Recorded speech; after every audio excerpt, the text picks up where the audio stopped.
अपनों से प्यार पार्ट 2। मैंने कहा, रोबी मुझे भी तो टाइम दिया करो। रोबी मुझे कहने लगी, बलाल भाई आपको ही तो टाइम देती हूँ और किसको टाइम देती हैं।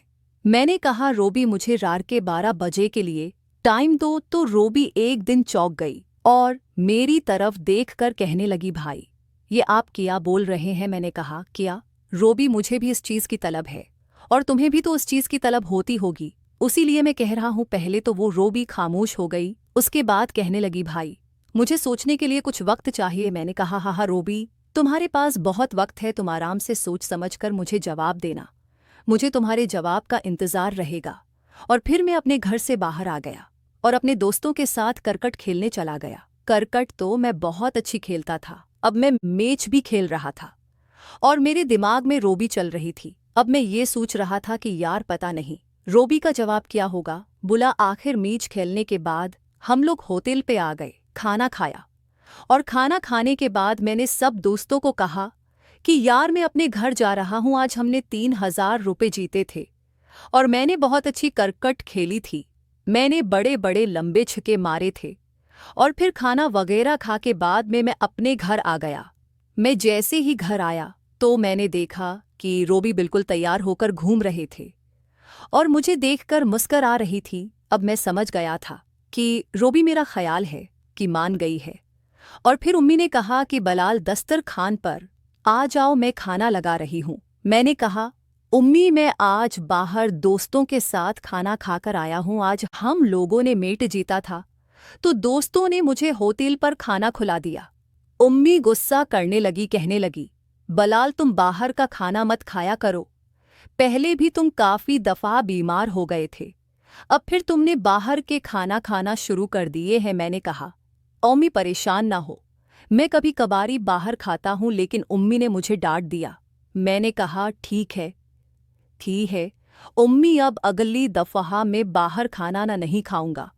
फिर उम्मी और अबू भी दस्तरखान पर बैठकर खाना खाने लगे। जब खाना खा लिया तो रोबी ने चाय बनाई, चाय का लेकर मेरे रूम में आई और मुझे चाय दी और कहने लगी, बलाल भाई आज रात को मैं 1 बजे आपके कमरे में आऊँगे। मैंने कहा, ठीक है रोबी, मैं तुम्हारा इंतज़ार करूँगा। और मैंने कहा, रोबी मुझे अच्छा लगा तुम्हारा ये फ़ैसला। उसने कहा, हाँ भाई मैंने भी ये समझकर फ़ैसला किया है क्योंकि मुझे भी इस चीज़ की ज़रूरत होती है और आपको भी। बस आप एक बात का ख्याल रखिएगा कि ये बात उम्मी को पता न चले। मैंने कहा, रोबी तुम बैठे कर हो जाओ, उम्मी को बिल्कुल भी पता नहीं चलेगा। और फिर रोबी मेरे कमरे से चली गई। मैंने चाय पीने के बाद लेटकर मोबाइल में वीडियोज़ देखने लगा और फिर पता ही नहीं चला रात के 12 बज गए। 12 बजते ही मेरे दिमाग में रोबी बार बार आ रही थी। मैं बस यही सोच रहा था कि रोबी कब आए और मैं सुकून हासिल करूं। अब 12:38 हो गए थे लेकिन रोबी अभी तक नहीं आई थी। अब मैं परेशान भी हो रहा था और बार बार मोबाइल की तरफ देख रहा था कि यहाँ टाइम तो ज़्यादा हो गया है लेकिन अभी तक रोबी आई क्यों नहीं। फिर देखते ही देखते 1 बज गया। अब मेरी टेंशन मज़ीद बढ़ गई थी। मैंने सोचा, यार रोबी ने 1 बजने का बोला था कि आ जाऊंगी, लेकिन अभी तक आई ही नहीं। मेरी नज़र सिर्फ दरवाजे पर टिकी हुई थी। अब 1:38 हो गए थे, यानी 1:30 बज गया था, लेकिन रोबी का कोई उत्ता पता नहीं था। मुझे बड़ा गुस्सा आ रहा था कि यार उसने मुझसे टाइम भी लिया और मुझसे वादा भी किया कि मैं आऊंगी, लेकिन ये आ क्यों नहीं रही। ये सोचते सोचते रात के 2 बज गए थे। अब मुझे बहुत गुस्सा आ रहा था और फिर मैं भी सो गया। सुबह मेरी आँख खुली, मैं सीधा वॉशरूम गया, फ्रेश होकर वापस आया और नाश्ते वाली जगह पर बैठ गया। मैंने देखा रोबी अभी उठी हुई थी और तैयार होकर सीधा नाश्ते वाली जगह पर आकर मेरे साथ बैठ गई। मैंने उसे देखते ही मुंह बना लिया। वो समझ गई थी कि मैं उससे नाराज़ हूँ। फिर उम्मी नाश्ता लेकर आई और हम तीनों ने बैठकर नाश्ता किया। उसके बाद फिर मैं अपने रूम में आ गया। थोड़ी देर बाद रोबी भी मेरे कमरे में आ गई और मुझे कहने लगी, बलाल भाई सॉरी, मुझे माफ़ कर दें।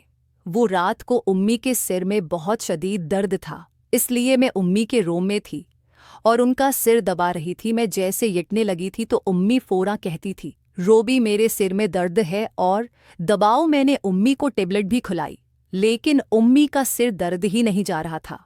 लेकिन बिलाल भाई, यकीन करें, मुझे बहुत दुख है, मैं आपको सुकून नहीं दे सकी, लेकिन मैं वादा करती हूँ कि आज रात कुछ भी हो जाए, मैं आपके रूम में ज़रूर आऊंगी। अब मैंने थोड़ा बहुत गुस्सा किया और मुंह बनाया ताकि उसे कुछ एहसास हो। मैंने कहा, रोबी, मैं भी पूरी रात तुम्हारा इंतज़ार करता रहा, सुबह तक कि शायद अभी आ जाए, लेकिन तुम नहीं आई।